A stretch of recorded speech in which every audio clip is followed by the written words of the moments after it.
Three,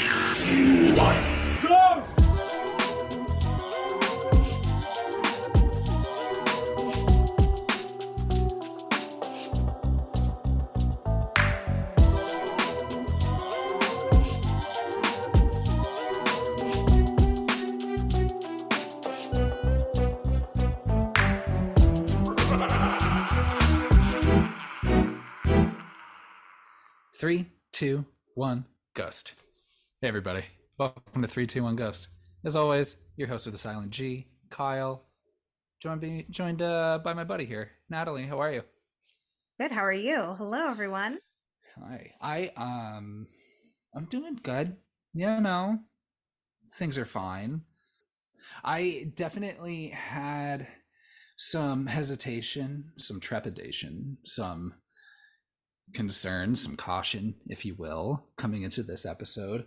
I had a feeling, I'll be honest, I'll be real with you. I was afraid that things were going to get a little testy between us. I feel like these movies, I don't know. I think I remember just, the brief conversations. We haven't really seen eye to eye, but, spoiler alert, everybody, we are going to be talking about Ari Aster's 2019 elevated horror. Ooh, maybe. Not the E word. That's a word. Not the E word. Not the E word. This 2019 film, Midsommar, or Midsommar. Where do we land on that? I say Midsommar because laziness. Yeah. But they say it 2 or 3 different ways in this film. So I think we're okay interchanging them throughout. Me too. Okay, good. I just wanted to establish that so I feel comfortable, so I don't feel like an asshole throughout. How I did bring up the E word. I just went out and just right ahead and said it. Now, whereas in the 80s it was slashers predominantly taking over the horror landscape. The 90s, I don't even know what would you call the 90s. I mean, there was a slasher kind of the bounce back in the late 90s after Scream, but I feel like 90s were a little weird. The 90s is wild. I feel like it's a mixed bag because slashers didn't pop back up until 96. Scream. Yeah. And then everything else was old hat. In the 2000s, early 2000s, you got, the J horror, like a lot of, and then you have the remakes like The Ring, The Grudge and of the sort. And then you also have like, what you call like the torture porn, just those movies of kind of the mid 2000s to 2010 or so. And then really in the last 10 years or so, I feel like it's been this elevated horror, and I don't even know who coined that term. Me either. And I have a lot of feelings about it. At first I was open to that terminology, and then I've just gone completely opposite and I reject it fully. I don't want to hear it. There are so many different types of horror, and taking not even a subgenre. It's not even a subgenre because all the films that you would put in the category of elevated horror are all different types of films. And usually the similarity is the director and or writer, and that bothers me. So I have some heated feelings on that. But it's kind of a small handful that really get really lumped into that elevated horror where you got, like Jordan Peele, Ari Aster, who's the dude? Ty West, yeah. And then who's the dude that made The Witch in the Lighthouse?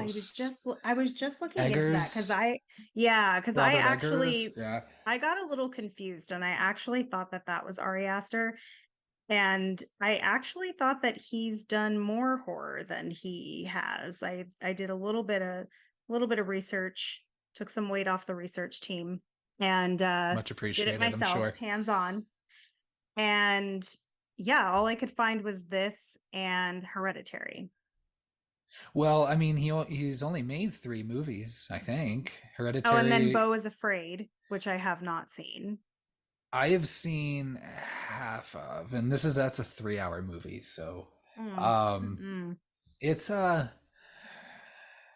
So I'll be honest with you, I didn't finish it, and I don't know if I really intend to. We got about That's like not good. halfway through, and it's especially not good because you got Parker Posey in this movie. You know how hard it is for me The to turn something audacity. off. Yeah, I know, and especially because I haven't seen her and stuff in a lot, so I in a Yeah. while. So it's just like it's I think in some cases, like maybe if you're a David Lynch fan, maybe I think only in the sense where like nothing has to make sense, nor should you expect anything to really make sense because it all just kind of plays like a dream, um, Mm, or at least the the half I saw, and then but gosh, I don't know. It's just it's kind of views on things and kind of what the film's saying just kind of it's a little murky and a little weird. I don't know. He blames his mother for literally everything. It's pretty rough. Though maybe and that's a very at least a common theme in horror, is to just literally blame everything on your mother until that is you're absolutely dressed up real like life. her stabbing That people in is real showers. life. I know. We've watched the documentaries on serial killers. We've read the stories. They have some issues with their mothers. So Yeah, no, I hear you. Were like, yeah, so like elevated, it's all, I don't know, it all gets kind of tossed in there. But basically, it's just, the movie has to, um, what like uh, this is the thing. Who decides? Who decides what fits into the category of elevated horror? I Who? think you have to mention trauma in the press junkets. I think because like every horror movie has to be about like just trauma now. Um, That's what's going on right now. That's the 2020s. We're focusing a lot on trauma. yeah, so it's I yeah, I don't know. I'm not going to be the gatekeeper to that. I don't Who's know to who say? is. The Who is to problem say? is that if you asked me what movies fit into elevated horror, I I would have a list, but it's all based off of things that I've read, things that I've heard, and so Like it's would you call The Exorcist elevated horror? Right? Because it's like okay, by it's that so same old. whatever weird It's definition, I feel like that to it, me is classic horror because it like goes into this category of like Jaws, The Shining, things that even people who don't generally watch horror movies will have seen these movies or have heard of them because they broke through barriers. so That to me should be elevated.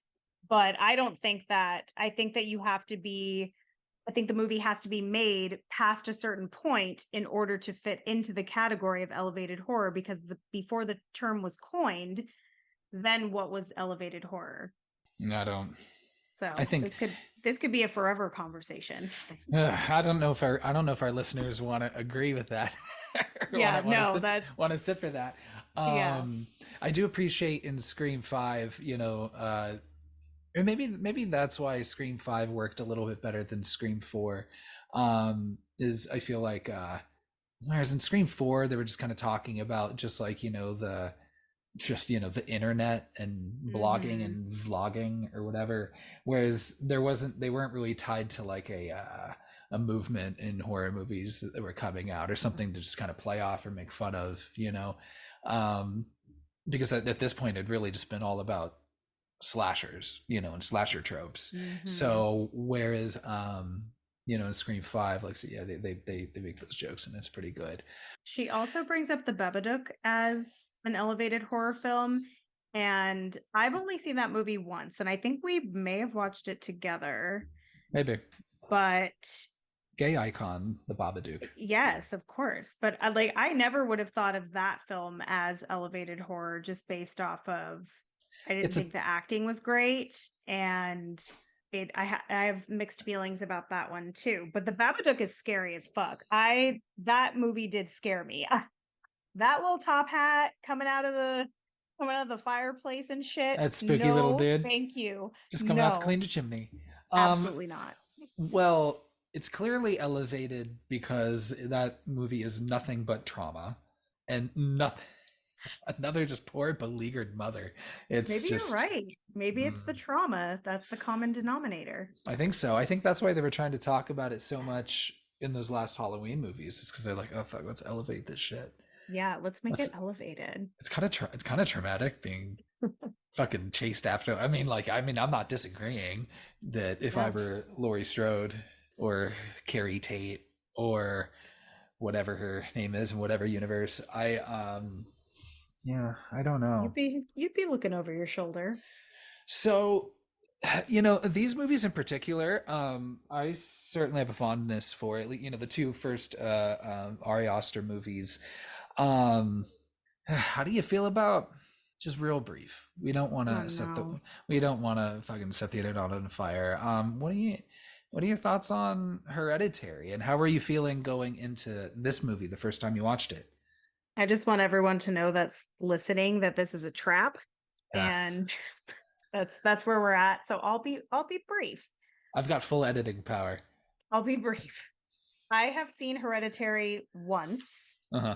And let's see, what year did it come out? 2018. Yeah, I think so. Something like that.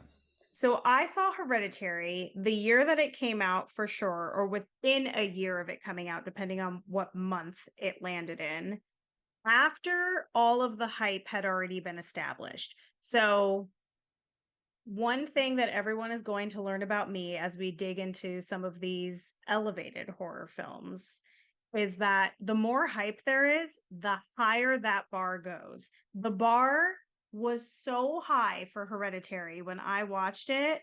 In my humble opinion, of only have seen it once 5 years ago, that is a drama that has horror elements. That to me was not a scary movie.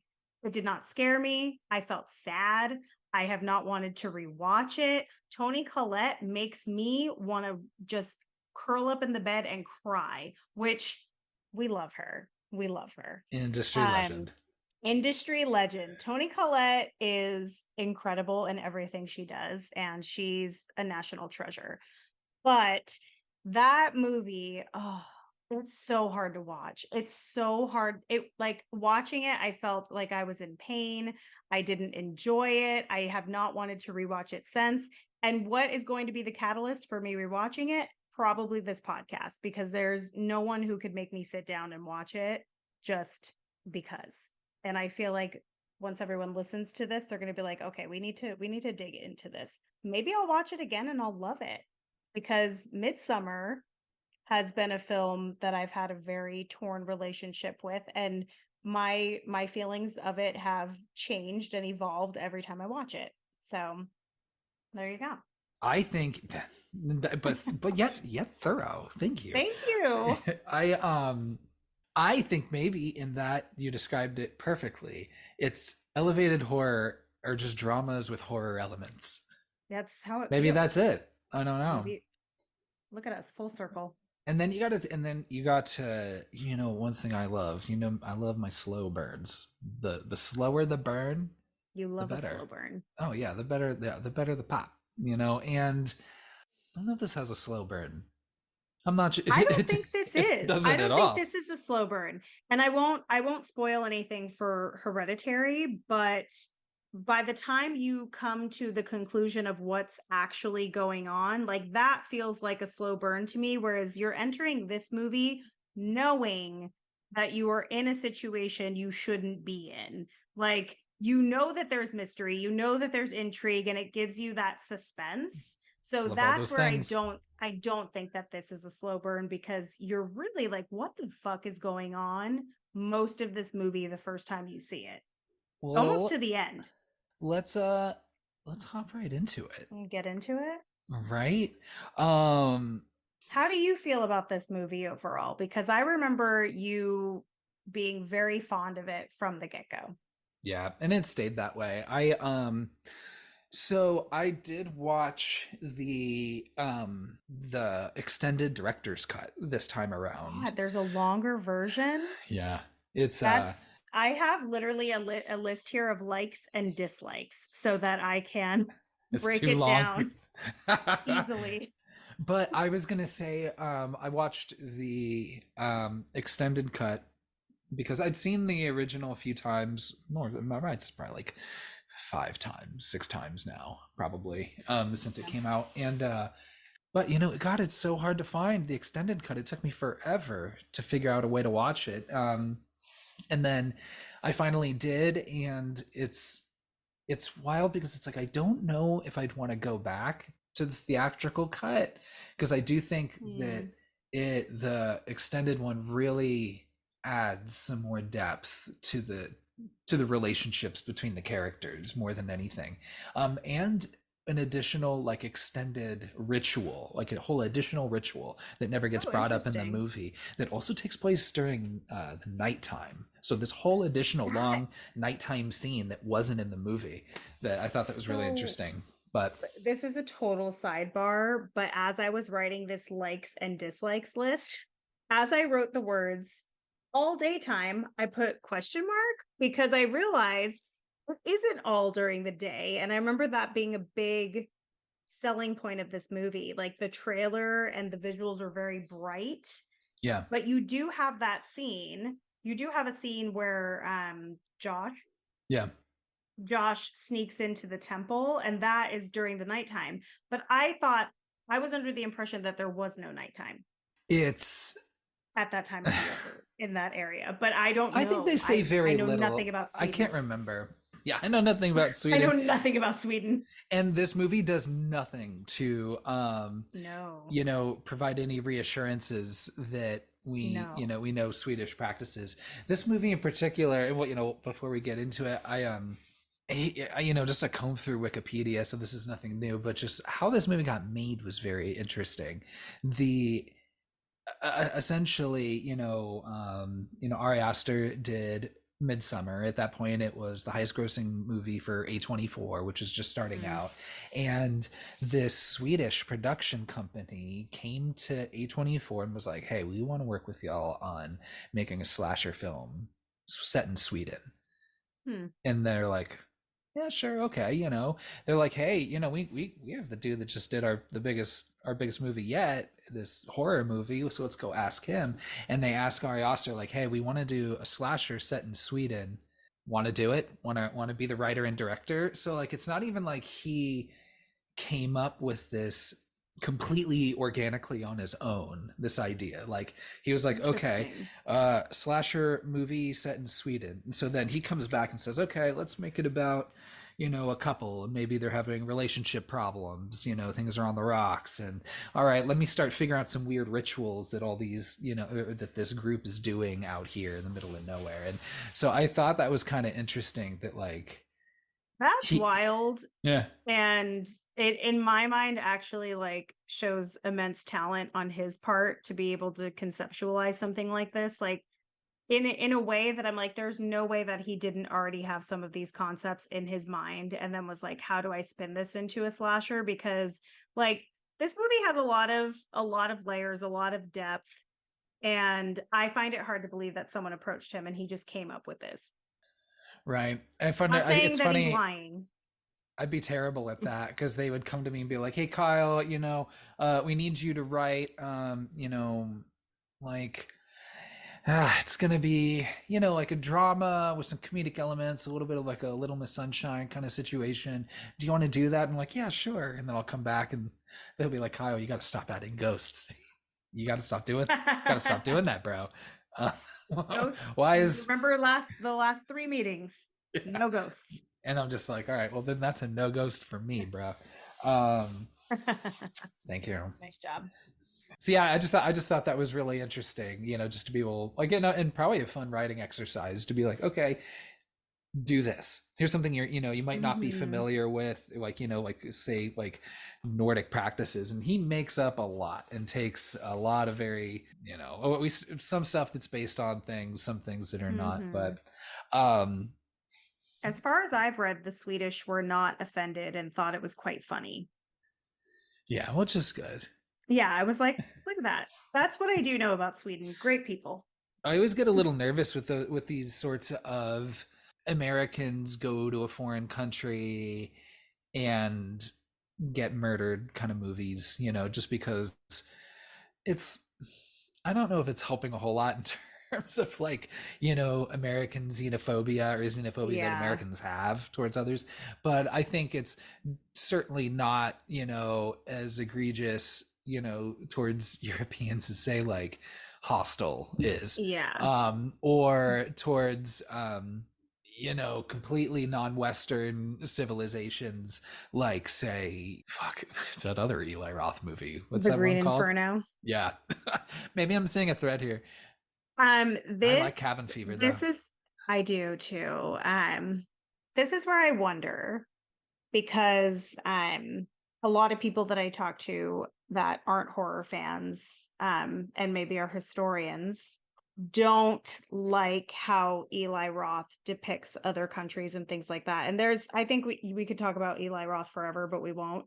Um, do we think that it's easier on people's brains that these are white folks that are committing the murders? Like they are all blonde, they're like blue-eyed, red-haired, like eh, and so even though they're speaking perfect English to like the visitors. So I think that kind of plays a little part on why like they're like, oh, it's fine, it's They Sweden. feel a Like little people will still want safer. to go to Sweden. Yeah, like they're like the characters feel safer.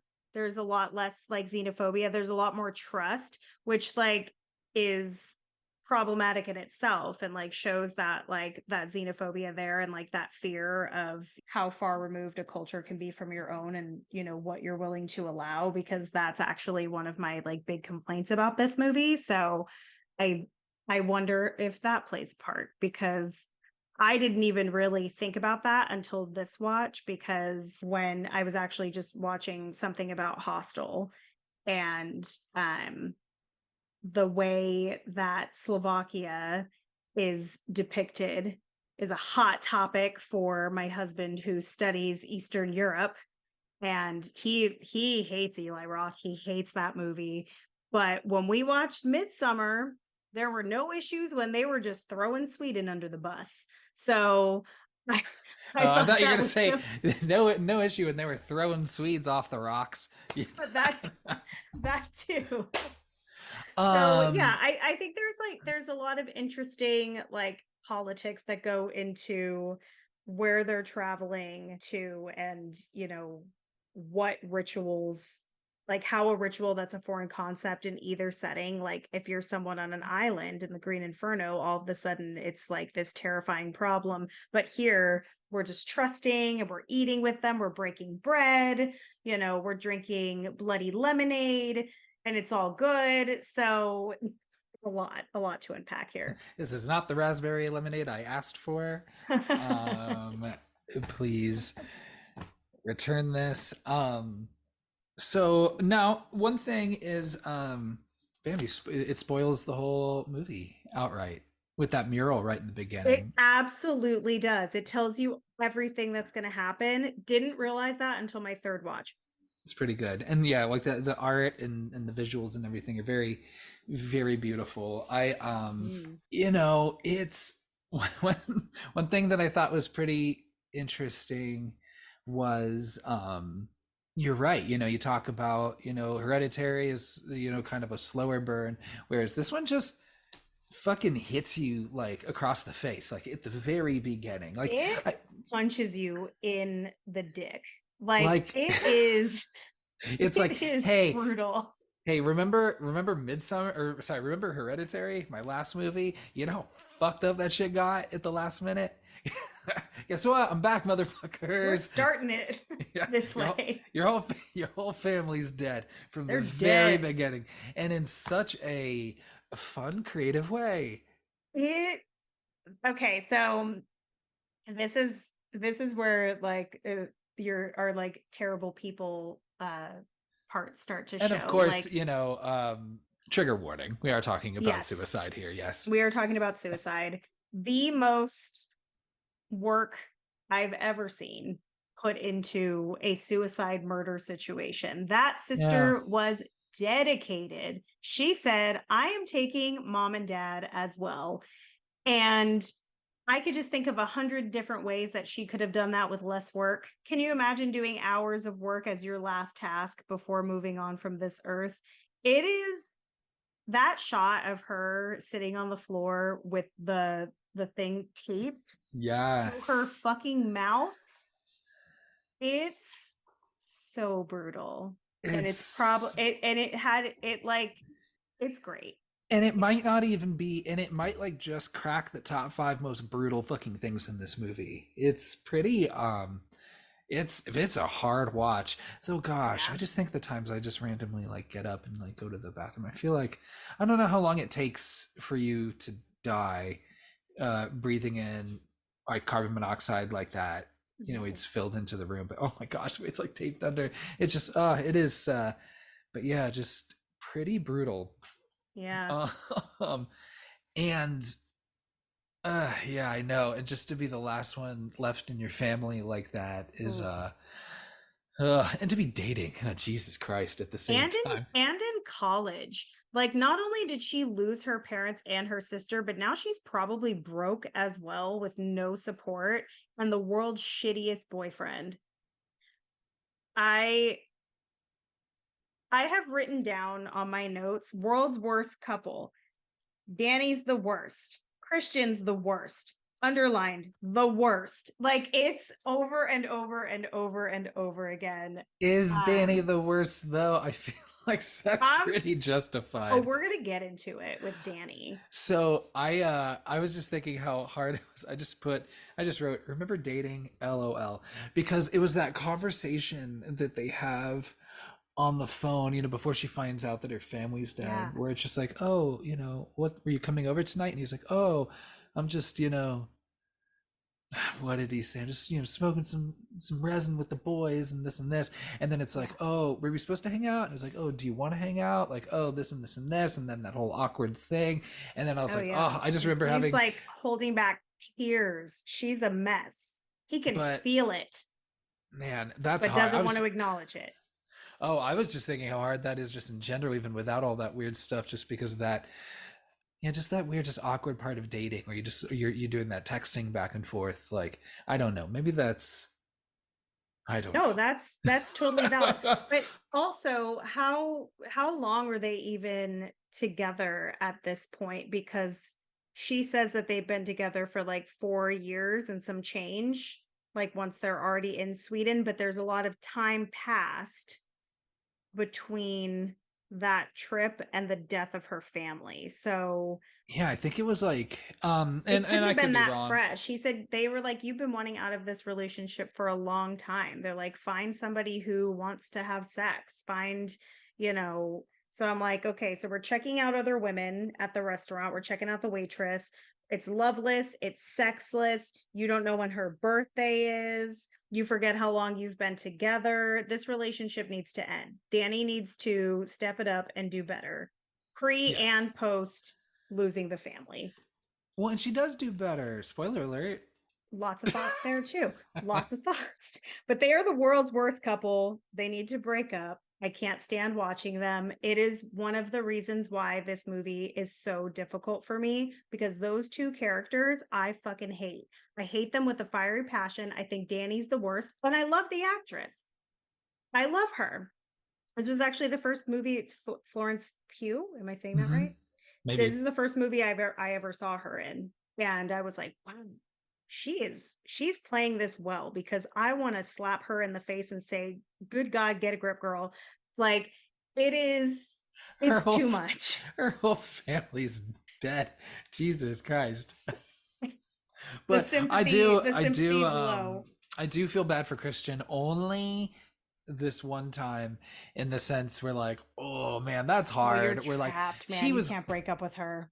not after that, or at least the time it takes to at least let her like, how, I don't know how long someone recovers Oof. from something like that, if at all or ever, right? But so I mean, I do, I'm like, he's like, it is because he has maybe a little bit of a heart being like, I can't not like this. I can't leave her like this. But man, he's a real piece of work though. Yeah. And his That's why she should have just left him. Like watching them talk on the phone is painful. Watching them talk in person is painful. But I will say he does have a little bit of a heart because like he knows he can't break up with her and he's literally holding her while she is wailing, which seems to be a common theme for the trauma and Ari Aster where we've got like the best cries. Yeah, she's a good crier. Does he I make them take a class? I wonder. The pain, like you feel it. I just yeah, I feel like that's like the only nice thing I can say about Christian. It's just like, when he's like trying to like give her advice and tell her what to do, like, about her sister and her family and this and this and The this. And I'm worst just like, advice. yeah, and I'm like, bro, like you're not not her fucking therapist, dude. You Yeah. shitbag. Like be cool. Like he is he is awful and demonstrates that pretty thoroughly. Mm-hmm. Um I will say this doesn't move along the story, but one of the reasons why I liked this film more watching it from home um and on a television, not with headphones, because when I saw it in the theater, it's very loud and the sound design in this movie is really hard on me. I it literally hurts my ears and stresses me out, and that was one of the things that I was like, "Whoa, this has never happened to me before with a horror film." Like I've heard some pretty awful sounds. Then when I watched it at home through the TV speakers, I enjoyed it a lot more because it wasn't like right like in my face. And then when I watched it again with headphones, again the sound design was too much. So I'm gonna call that a dislike on this movie. I think the music is actually like quite beautiful, but there's also this weird, and you can tell me, Mr. Musician, the instruments sound out of tune in a lot of places where like the music just doesn't sound right, like even the happy upbeat music, and you can go back and listen to it, but it sounds off to me. And so there's always this slight irritation with all of the music, all of the sounds. And when the title card kicks in, those sounds specifically are terrible. They are so hard for me to listen to. So that was one of the things that like all of the things that I don't like about this movie, I think are very important to the film, but they're all nitpicky, very Natalie specific things. So that's where most of my complaints come from is like little offbeat things like that. hmm. I don't know. I'd have to go back and listen to it a little bit more. I mean, I know that might have been dissonant, like maybe due to I don't know, whatever reasons, but I hey, I validate you. That's real. Yeah.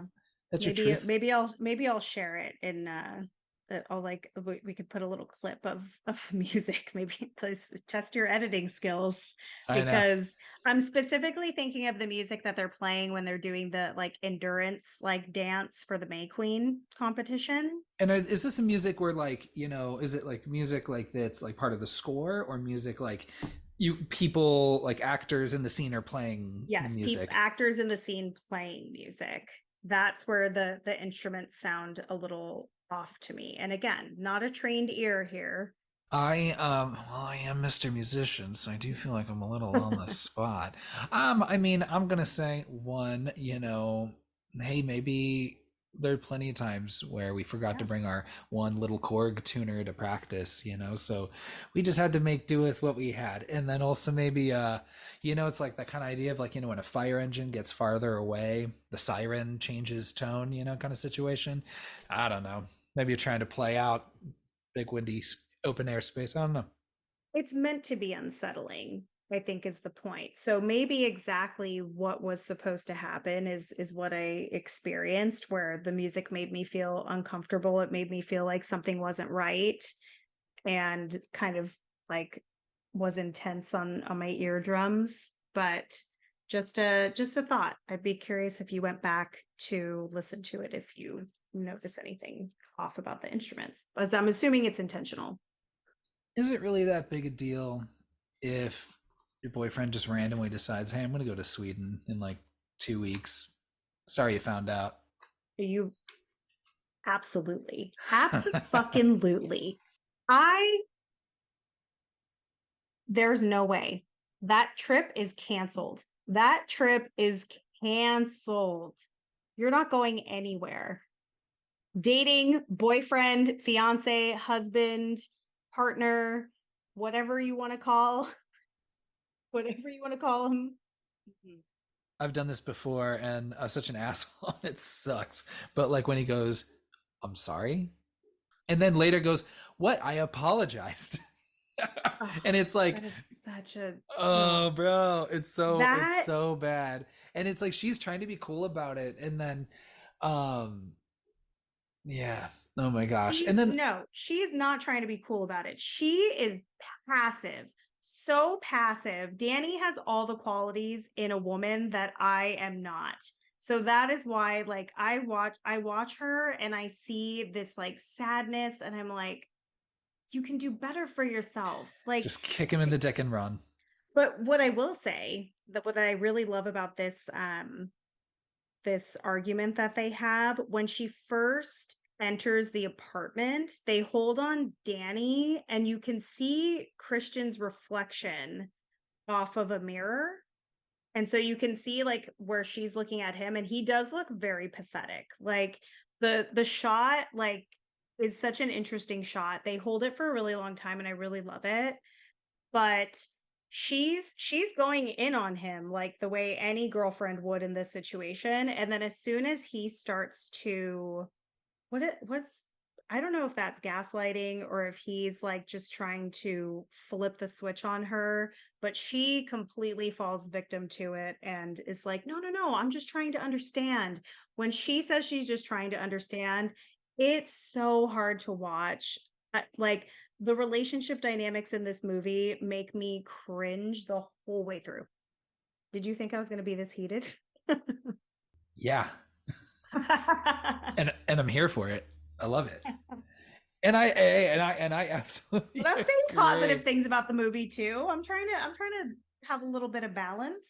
And then like what, like such an asshole. He's He's the like, worst. and then he's like, well, I was going to surprise you. That was what the deal is. So now you must feel like a real piece of shit for getting even mad at me and questioning me to begin with. And I'm like, dude, bro, you're so full of shit. That's so No bad. one's falling for that. No one's following. Well, her maybe. I don't think um she actually does though. Like she's not dumb. That's the worst part. Is like she is smart and she's very aware of everything that he's doing, but she's like, this is my only person I have left, and just is clinging to that. yeah. So long story short, he's like, I'm going to Sweden with Yeah. my anthro pals. And Jesus, I think these group of just the shittiest people The ever. shittiest. Just bad anthropologists, bad friends, just all around. I don't know. Well, I don't know if Mark is an anthropologist as well, but you've got Josh, who's played by William Jackson Harper, who's on that. Hmm. What's that show? The Good Place. Good Place. That's it. He's Right. great in that. I actually really like him, and those are two completely different characters. So it was good to see him being kind of annoying and like playing it straight in this movie versus like his character in The Good Place is A little more like a anxious, a little little more neurotic. sweetheart. Yeah. Yeah. And you have Mark, who's Ugh. just the comic asshole, and I'm like, The everyman slasher guy, like that guy that everybody can't wait to die. yeah, it's pretty bad. And then you have their friend Pele, Hmm. this who is like, my family where I come from, we all do a thing out here. You all should come. Uh, and then you've got Josh, who is going to be studying it as part of his thesis. Hmm. Um, and I just don't understand why bringing what's her face would be such a big deal. I mean, I understand because they're Not. asshole dudes, but whereas I'm just It, like, dude, you're bringing Mark, who's just he's just what's he demonstrates there that he's for? the biggest asshole like on every single turn, until he finally, dies and is stuffed with like grass and put in a clown suit or jester's suit, Good. Good, good. It, Um, and the way that Christian reveals to them that he invited Danny and like says like, but don't worry, she's not going to come. That whole situation, it's like, wow, you're a piece of shit boyfriend. You're a piece of shit friend. You're making everybody uncomfortable. This is it's a weird situation. And then Pele is the only one who is like glad that she's coming for obvious reasons. And the other thing that so I love Pele. I love the actor that plays him. I think he's super hot. Baby Eddie Um, Vedder. what's his I name? I put Baby Eddie Vedder or Baby Wayne Yeah. Coyne. He's pretty. Like he's got beautiful blue eyes. He's got that long hair. Like I'm into it. So evil or not, I don't care. But he's the only one who straightforwardly talks to her about her loss. No one else does. Like she's crying independently, she's dealing with her pain independently, and he's the only person that like says like, hey, like he like looks at her like genuinely and says like, I'm really sorry, for your loss. And she cannot handle like dealing with emotion verbally or like with other people, which is like a common theme throughout the movie, and you know is part of the situation. But I appreciate him being genuine in that regard. And when I first saw this movie, I didn't realize he was trying to get it in. I just thought he was like a nice genuine guy. So Was he I trying to get misread. it in? I thought he was just He's so into it. He like kisses her at the end. Like they're gonna fuck, and it's gonna be great. Like it's gonna be weird post ritualistic sex. It's gonna okay. be intense. That's how I read it. Really? He's drawing the pictures of her, and she's like holding her hand. He's into her, like very into her. Huh. Yeah, yeah, probably, maybe. They're gonna get permission to mate. That's what's gonna happen.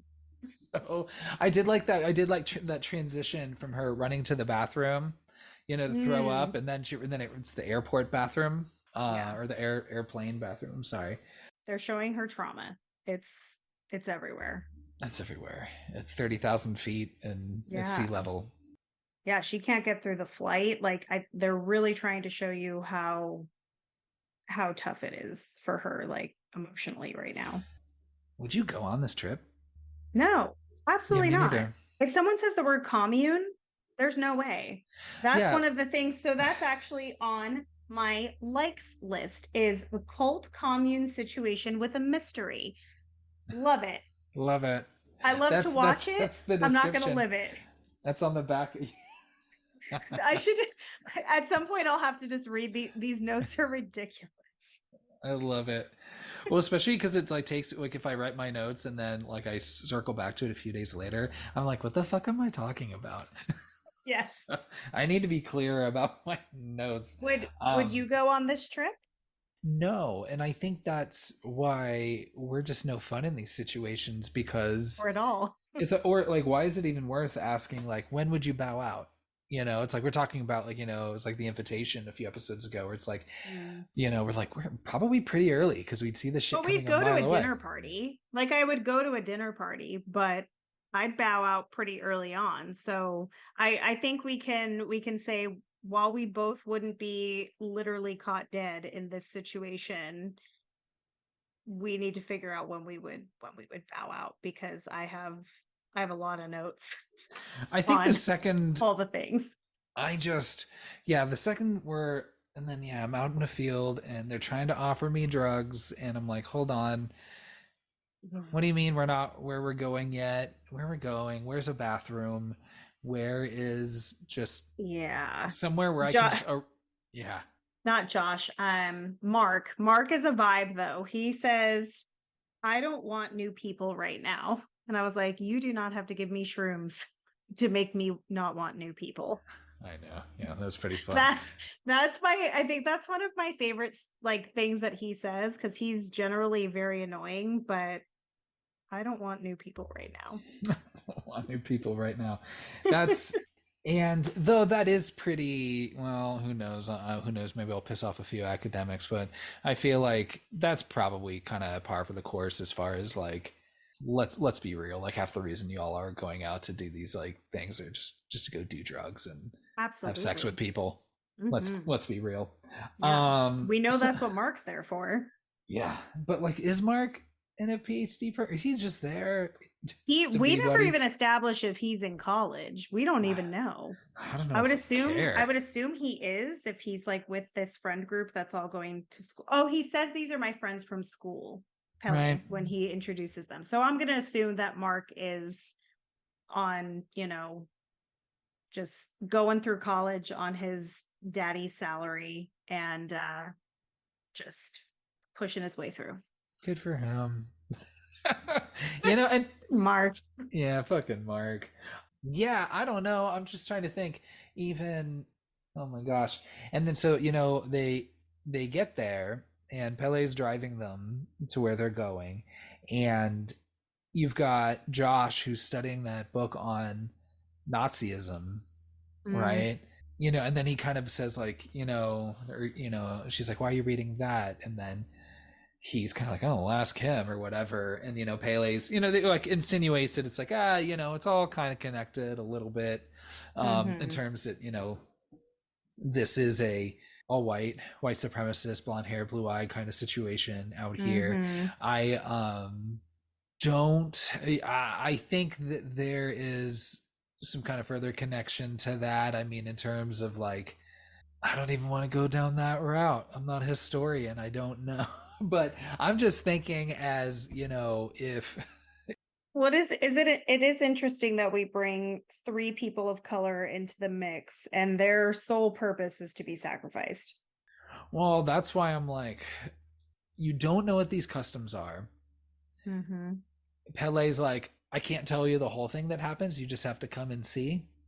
But go ahead and read this book about Nope. Nazis. No, absolutely not. Nope. I am not doing Hard that. pass. You need to tell me everything by detail that will happen, even though Josh knew about people jumping off the cliff. He knew about that. Yes, he did, which is shitty that he didn't warn his friends because he could have said, you know what, y'all probably don't want to watch this. Go ahead and bow out. If he like, if you heard that it was going to happen and you're like, okay, this is a custom that they've been doing for, however many generations, you might not freak out as much if you're not witness to it. But him not sharing that with them, also, my note here says no situation where entering a commune as travelers is going to be good. They're trying to convert you or they're trying to kill you. So like I would need to know about these festivities. I need to know about these rituals. I'm going to need to know what's in that lemonade, what's in this pie, Oh boy, yeah. all the I details. I feel like of all the times I would have bowed out, it's like, yeah, sure, the Nazi book, okay, not doing that. Showing up to this place and then making me do drugs, Yeah. okay, I don't know At about every that. chance they can get, they are Every giving chance you they drugs. can. And even when you walk into like where the field is, Yeah. there's that like giant like opening where like and everybody's walking around out that central opening. I'd see Mm. that and be like, nah, I'm good, I'm gonna walk around the side, I'm good. And then you have this commune where you have surprisingly very little shade for how white everybody is, Yeah. Oh, that's right? a really good call out. Yeah, because it is sunny. Yeah, so they must have some good sunscreen action there because I would just turn red immediately. I can't do Yeah. it. So you have Yeah. a couple barns throughout, and then this It's one beautiful. It is is very really beautiful. beautiful. And it's also the first time that Danny has a real smile in the movie, and that is 35 minutes in. That's right. I wrote it down. She does not give a genuine smile until 35 minutes into this movie when she first enters this commune. And is it when she sees that triangle building and because she missed? When she like walks in and like sees just everything, she looks around and she gives like a very genuine looking smile. Um, and the other fun thing that I did not notice until this watch, so this is my fourth time watching this movie, is Pele's dad. Maybe I'm not sure who that man is because he says his parents are passed away, but they're doing a very like it seems like they have a father son like bond. Um, he says welcome to everyone. And to Danny, he says welcome home and gives her like a big hug. And I had never noticed that before, that he says welcome home to her specifically. I thought that was kind of a fun little detail. Just not feeling good about any of that whatsoever. I know, I've been Um, welcome home. yeah, I'd be like, I what don't the? live here. But I'm also still on the stream, so everything sounds a little Yeah. weird right now. Or at least coming down pretty hard Yeah. right now. Yeah. Um, yeah, so just like this open field with some nice situations, a couple barns, and then that yellow triangle building that looks like a wiener schnitzel. So maybe that's why she was smiling, got It's hungry. like, yes, there's hot dogs here. Yes, hot No dog pube pie for situation. me. No more pube pie for me. I'm having wiener schnitzel. Um, I love the I think right in the beginning, Simon and Connie, two the two that were brought in by Pele's brother, but they refer to everyone as brothers and sisters. So I thought that was his biological brother at first, and then I realized I was like, oh no, they're all referring to themselves as brothers and sisters. Um, he brings them and they're looking around and they pass by the tapestry that shows the love spell situation. So that's really fun because you're like, what's going on in this tapestry? And then as it plays out, you're like, oh, this is gonna get a little gross. And it gets a lot gross. gets a lot gross, and then A lot also, gross. I think early on you see that poor bear. Oh yeah, he's like, are we gonna address the bear? And he's like, it's a bear. That poor bear. That bear did not, I shouldn't gender the bear. The bear did not deserve what happened to it. Despite all its rage, it's That still a was bear in that a was cage. fucked. Yeah. Yeah, I R.I.P. to that bear. I peed that bear. How did they catch it? They caught that bear. They had to have. You can't buy a bear. That's illegal. I'm assuming. Gosh, I think it's only like the first day in where they start getting into, you know, wackier rituals. um, The I first d- wacky ritual. right. I did think it was pretty generous where, they talk about like for elders, like 72 Mm. is the cutoff. That's much better than Logan's run. That's only 30, so that's pretty good unless you're a runner. And you know Um, what? Pele is honest when she says, well, what happens after 72? And he does the little like neck cut. Okay. yeah, Like, yeah. And I was like, he says, what's up? 72 feels a little young, but I get that they don't have the advanced like medical care that you would need to maybe care for someone who is terminally ill without having to deal with pain. So maybe they're just like 72, perfect age. yeah, gosh, the second they were walking over there and someone was carrying over that giant mallet, it's like Yes. for What's that for? what good purpose outside of a county fair, Mm. if you're testing some strength, what purpose could that mallet fucking serve? And it's exactly what I Yes. thought it was going to be. It was It just is smash some dude's exactly skull what you open. think it is. Yeah. And I love the effects here. um Oh, oh, oh, looks that so is on good. my list of likes. Gore. This, how long they hold on those smushy faces So is good.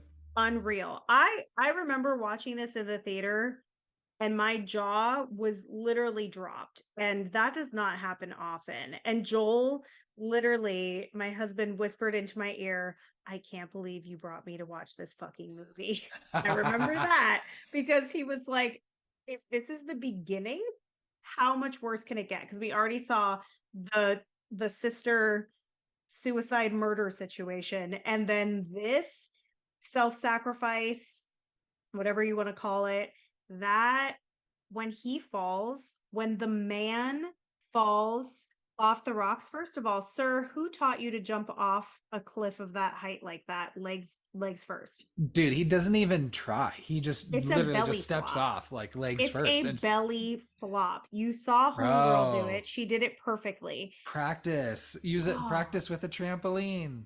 but then they proceed to bash his head in so many times that I'm like, is this fun for all of you? Because the first one did it. And a head being smashed open must have to be a part of this Yeah, the situation, because apparently you couldn't that was the only way I guess you could kill this dude. After he breaks his leg, he's still alive, and they're like, we could just slit his throat, we could just stab him in the heart real quick. no. Nope, Smush his gotta head. be it's gotta be face smash. And I thought it just looks so good. I It loved looks it. really good. The practical effects in this movie are impressive. I love how this is when Christian's like, I think I want to study these guys too. I was kind of just kind of bored a little bit, just just hanging out, just doing my thing, Fuck this just guy. being here. And he's like, you know what? This is what sends me over. This is I want to study these people. I just want to see what makes these people tick. They they Outside never of that, say they never say what he was previously working on. I don't think he even had one. And that was the Oh thing, yeah, like, that was one of the topics of conversation in the beginning, because right? he That he didn't. needed to be working on it. Yeah, but I'm like, okay, now I could be wrong, and anybody who is currently in a PhD program or has been in a We PhD program both at any we point, both have spouses that have PhDs and we don't know the answers to these questions. my best understanding is that when you like are applying to a PhD program and you're like interviewing, like you have to you're very intentional about where you go, because Yes. you want to be in a department, and especially have like an advisor or your mentor or Mm-hmm. whatever support your research. So like you have to have a pretty good idea of what it is you want to do already. Then you apply to schools based on the likelihood that they would like want to like get your work with you on your research, right? Yes. And then there's the exams process. And then it's like, I mean, by the time that you're going to be like out on in the field like doing this sort of Doing shit, like actual research. you need to know exactly what the fuck you're doing, because I know there's the IRB, the independent review board situation, which I know I had to Mm-hmm. do with some research stuff, or at least I was familiarized with the process, until I realized like, I don't want to go through all that trouble. But and so anything so one, it's a fucking real dick move Oh, to it's be like, such oh, a I'm dick gonna move. study what my friend's studying, because Mm-hmm. what the fuck, dude? Find your own fucking Well, thing. Like that's the you're publishing this. Like yeah. this is a book. Like you're publishing it. Like I did not know previously that like dissertations are a full ass book. I thought that it was like a paper, which is like every PhD student's like pet peeve is like, oh, how's your paper going? Like it's not a paper. It's serious work and it needs to be like something unique that still warrants research that like needs a deeper understanding or a different viewpoint of it. So I'm assuming that Christian was working on something that is in a similar line because his advisor would have to have some background on whatever he's writing about. Like you can't just flip the script completely and start over from scratch. And I'm saying this as someone who has no experience with this. But I'm Um, assuming that you cannot do that. I think you're right though. I mean, well, so I well, I mean, and even then, even if he was like, never mind, I want to study something else, Mm-hmm. sure. Mm-hmm. Even then, like just with that it's all a process. It all needs to be approved. So any sort Yeah. of data that you get while you're there, you can't use any of it. So you would have to, so even Yeah. it'd be a complete waste of his time. But so he's doing it just to be a dick, and I'm thinking, man, It just that's goes to really show how shitty he is and how like just, is fickle the right word? Like he's just like moving through life not caring about how he affects anyone else. His motives are so selfish. He's he deserves everything that's coming to him. Yeah. I did like I think this was after the face smashing scene where like one of the women like comes out and she's like, all right, well I'm gonna be with the kids. We're gonna watch Austin Powers. Yes. I'm like, as So a like you're like, whoa, they have television, they have see, movies, and they see, have that's Austin cool. Powers. I like that. I like it's like, yeah, maybe it's like the one DVD they own. So they just Yeah. like know that. And then it makes me like, oh man, do I need to go watch Austin Powers and see like where maybe there's some through lines, maybe that's a deeper layer. I don't Oh gosh. know. I did think this is a beautiful movie. I did think though all you need to do was put in like just switch out the soundtrack for like David Bowie tunes, then you have a Wes Anderson film. Mm. Oh yeah. It looks Yeah. it looks very much like, especially with Except the like, clothes aren't as the like the main character's clothes. Like they're wearing they're not wearing Wes Anderson film clothes. I feel like that's but still has like the colors and the patterns, and it was Yeah. very For the that very Swedes. aesthetic. Yeah. So I feel like if he were to do a movie about a Swedish cult, I feel like it wouldn't look too dissimilar from Yeah. Midsummer. Yeah. Um That's fair. I where are we like in the plot at this point? Now that we have to walk through the Okay, whole I thing. could be wrong because on the dislikes list is the runtime of this movie. And it's I long. think where we're at now is Simon and Connie are freaked the fuck out Yeah. and they want to leave. And this is where Simon leaves and Connie is left behind and she's losing her shit because she knows that Simon would not leave without her. And I this group of people, they're excellent at lying, and like they've got an excuse for everything. They've got a plan for everything. I'm really impressed by them. But I think that's where we're at. So Simon's out. And Simon gets it the fucking worst. Simon. Ooh. Now, I was like trying to look and be like, how feasible really is this, what do they call Do we it? want Like, to should we talk about Simon now? yeah, Let's talk about Simon now. Are his lungs breathing? yeah, he's still Okay, alive. there's no fucking way. I How? was, okay, I know, see, this is why I shouldn't be doing the research team's job, but, because they're No, smarter than I like, am. what do we pay them for? So the blood eagle torture, which Yes. is what they call it, Mm-hmm. is, I don't know. I mean, I have to do some more looking into it. I'm not sure if they landed on like, oh yeah, no, this is a real thing. People actually did it. Here's how. Because I feel like, God, I would think just like the shock would ultimately like give me like a heart attack or something. Absolutely. And just, but yeah, Maybe he's a certain amount of the right kind of drugs could, like, if you're not aware of what's going on, maybe. But that's some pretty scary like body horror shit. It's a trip. So Simon gets it the worst, especially since he's still alive. Like that is terrible. And I wonder because he really acted up when the first ritual happens. And so I'm like, did you get it worse if you were doing something wrong, which pretty much all of them are? Mark should have gotten it the worst then. Well, Mark is off screen, which is on my my dislikes list. 3 off screen kills Mm, that's because fair. No one likes an off-screen kill. Connie would have loved to have seen it. Well, though, with some extra context for what it's worth, this whole extra scene and this extra ritual that happens that's not in the theatrical cut, Mm-hmm. where they are, sacrificing things to Mother Nature, and into a river. And this is a scene at night, singing their songs, doing their things.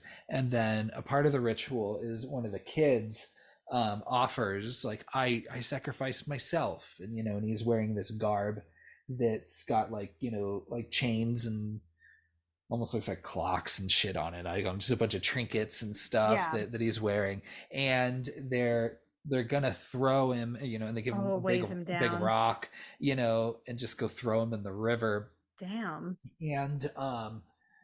and then but then they decide not to, and then Florence Pugh, who is there and follows them there, is just like, no, oh, he's just a kid, and they're like, yeah, he is just a kid, and they decide not to, and they're like, we did it, this and this and this, and but it seemed like the whole thing was really acted out, like they were never going to throw that kid in the water, like that was all part of it, Mm, but just to see what she would do, maybe. yeah, so that ritual, that whole scene's in there, and then later when you see Connie's body, when they're bringing Mm. Connie into the thing, She was she's definitely drowned. she was drowned and was wearing the outfit that kid was wearing. Oh. That's why she looked like she had like, yeah, like a bunch of trinkets and stuff. It looked, and I things just like thought they hanging off dressed her. her. I just thought they dressed her up like they did the rest of the bodies, because all of them are like in these like different garments and apples and branches and shit. So I just assumed that she was just another like art project. I pictured the kids of the community like just decorating all the bodies and putting like they were like, "What is like a gesture, I like it. I so gesture." that gives like a little bit more context to what happened to Connie. Okay. Because that whole thing gets cut out and you don't see that. But yeah, that's Yeah, that's pretty rough. they did you kind of dirty on Connie. I feel like we didn't get enough of that, especially because she was really fired up when Simon left. And Danny is way too much in their business for people that she's known for a day. Like she was so concerned. She's like, Simon would never do that. I'm like, you've known Simon for 24 hours. You don't know what he would do. You don't know these people. Like, what do you mean Simon would never do that? Connie's like, actually, this is classic Simon. She's like classic Simon. All the time he's leaving me places. Yeah. So I'll be real. I'm mad, but I'm not surprised. Hmm. Shocked, but not surprised. Oh my gosh. Or is it surprised but not shocked? I forget. I don't know how it works. Surprised but not shocked, I think Yeah. sounds right. So like at this point, Well, you have, kind of on the side is you have this whole situation of like Josh is super pissed because mhm, Christian's all of a sudden like, hey, I'm gonna do this. Hey, I'm willing to partner with you though. And Josh oh, is like, get the fuck out of here. And then one of the elders is explaining to Josh how there's sacred texts and talking mhm, about runes and how it's both language in terms of like words but then also of feelings, mhm. and then they have the one person that, Ruben. yeah, is that the one that like like and needs to be have some sort of like developmental disability, I think his because name is Ruben. that's where explaining that that's just like purest energy, I guess. Mhm. So and then you see Ruben painting, and then they just do their best to, I don't know, whatever, just try Which to is try to basically them eh, just making up whatever the fuck they want based off of his watercolors. Like if kind you look of at his paintings, it's all just smeared paint. Like there's no pictures, there's nothing to interpret. It is here's paint on a canvas. Let me just say what I feel about that. So they have full control over what's going on. They're just giving their people something to believe in is my thoughts on that. Not a supporter of that. well, and then even then it's like, all right, well, I'll let you look at the text, but everything's got to be completely anonymous. Everything's going to be this and this and this and this. And I'm like, I just don't know how any of it's going to pass. I don't think that's going to Like, work. yeah. So it's all seems pretty desperate at this point, but it doesn't Hmm. really matter because I mean, none of them are going to make it out of there alive outside of. Well, and that's the other thing too. If you know you're going to murder all of them, sure, write whatever you want. Take all the pictures you want. Go for it. I think Like, that was kind of the thing at first, was just kind of like, yeah, sure, y'all can be cute, whatever you want, because I like they were never going to tell any of them any of this, and then yeah. also it's, just again, bad students, just not understanding, like, I wonder if there's a reason why nobody knows what the practices are, and Mm-hmm. nobody who goes there leaves there. Yeah, and this is where Josh shows his shittiness when he decides to break into their temple and take a bunch of photos.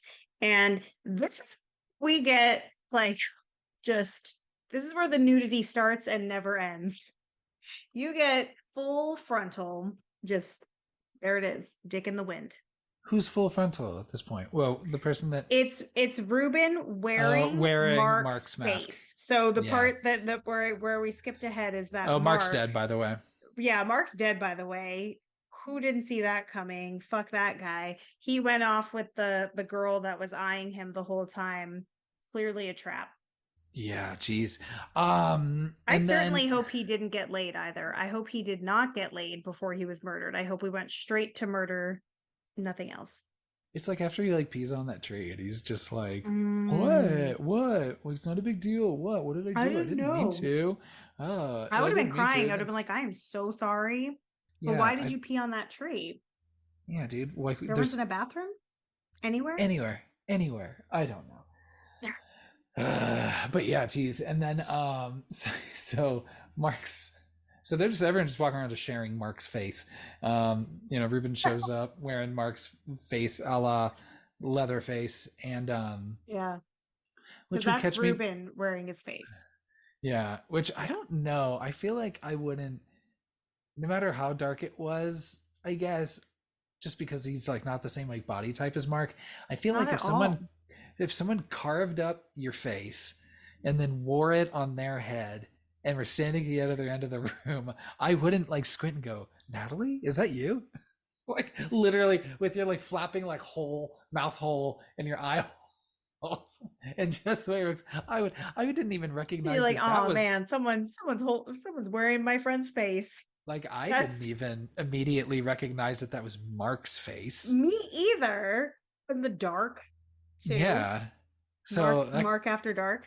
yeah, Like Mark After Dark. he Yeah. he yeah, Josh is that not good eyesight there. Bad assumptions. Oh boy. So And he has but a I boring also kill. He has a boring, a little bit of a. it was a That's boring probably the kill. weakest one that is on screen. It was a boring kill, but this one, much like John Carroll Lynch in The Invitation, the like skull fracture deaths. Mm, When they just like, because you can tell like one everything's fourths. everything's just going haywire in the brain, right? So like nothing, Mm-hmm. because there's so much like brain damage and bleeding. So like just making just that guttural sound, Mm-hmm. and like, oh, and Josh does it really well, where it just sounds like, and it's, Yes, he does. oh, that's rough, because he's just starts, I'm not even going to try to make that sound, Mm-mm. but oh, it's rough. So I did think that It's just a lot. It's pretty boring competitive in kill. this movie. It's competitive for like boring versus like exciting. So Yeah, a lot of head trauma. a lot of head trauma. So maybe it was an act of respect to kill him that way. I No, mean, probably not. That's a wild. he was blatantly disrespecting them. Yeah, he was being a real asshole. So Yeah. So I mean, he saw how offended that man was when he asked if he could take photos, and he went to so bed with his sneakers on. He knew what he was doing. everybody is basically everybody's dead at this point, and I'll be honest, they all kind of deserve it, Oh, except for absolutely. except for Connie and Simon, I I think think. Connie and Simon did not deserve it. I feel quite bad for them, and they tried to do the right thing and leave right away. Connie and Simon knew what was up, although they lose a point for even being there in the first place. But this is one of the things that is interesting to me, because when you get this far into the film, now it's Danny and Christian and no one else. I You have not seen, you haven't seen Josh, you haven't seen Mark. Mark's not fucking for days. Like that is not a man that can fuck for days. We know this. So Mark is dead. We know Mark is dead. Then you have Josh, who Christian, again, being the world's biggest piece of shit when they accuse Josh of taking the book. He's like, we do not associate with him as friends in any way. And Danny is just standing there, just like in shock that he would say that. I would have smacked him in the mouth and been like, Mark is dead. Josh is dead. You're a fucking dick and a terrible friend and an even worse boyfriend. Oh, that moment. Mm-mm. Yeah, it's pretty. It's It's it's pretty bad. like Um, if I were the guys from the commune, like after we walked away, I'd be like, can you fucking believe that? He threw his friend under the boat. We murdered him. I Like, don't remember if this was in the original cut or not, but yeah, I do. But at one point, like, Florence Pugh like says to, Danny says to Christian, like, why do you why do you think they trust you so much? You're all opportunistic anthro majors. Like, there's no reason for them to just automatically share all of this information with you. I no. think that was the other thing too. In the extended cut, I feel like there was more of Danny challenging what was going on and being like, Mm. hold on, this is all weird, and being like, let's go a little bit at first. But And I think that's one of the things, like, it was kind of a you can't win situation for me because, on one hand, I'm watching Danny and I'm like, you're not saying enough. You're not doing enough. You're internalizing everything. But if we went through the plot of her being like, this doesn't seem right, like, I got annoyed when she was like, Simon wouldn't do that. Like, if she would have been suspecting things and saying it out loud and everyone was ignoring her, that would have been just as equally as annoying. So that was like a like Danny can't win situation for me. She's just this character that I cannot get into her shoes one bit. I can't sympathize with her. I can't empathize with her. And she her whole just family's dead. You can't her feel a whole little family's bad. dead and I can't forgive her for her just I feel like awful attitude all the I way through. appreciate the consistency. I feel like I've given you a couple outs to be like, you sure you don't want to feel a little bad? You're Are like, you sure you nope. want to record this? So they're like, yeah, Josh and Mark are gone. Yeah, sure. Connie and Simon are gone. Yeah, sure. That secret Mm-hmm. text is gone. And I'm like, no, it's Yeah. not. You fucking assholes. Yeah. But they said that, I would assume, to give some reason why Josh isn't there anymore. In case they ask why isn't gone. It's like, oh, he must have taken the text Oh, like a dickhead. that To was which I'm so like, smart. at this Excellent point, liars again. yeah, I know. If I'm at this point, one, I wouldn't go clear across the world and then make my friends pissed at me because I need them. I'm in a foreign Right? place, in a place that does not have internet or a phone or a way Yep. for me to get out of here. Yep. Nor would I be, yeah, throwing them under the bus like that again, just because, geez, get the fuck out. So, like, yeah, sure, all your friends are gone, everything's a little weird, but drink this and come with us, you man, to that barn, and then Yeah. and then Danny, you come with us, and we're gonna do. So I guess the May Queen endurance test, essentially, because it's kind of just really more of like a dance off. Do you ever remember? I don't know if you remember that episode of It's Always Sunny in Philadelphia, where they just kind of, yeah, do like a dance endurance test, and the last person standing gets something. What season is that? Because I've only watched maybe 2 seasons of Sunny and it is on season 16 I just discovered yesterday.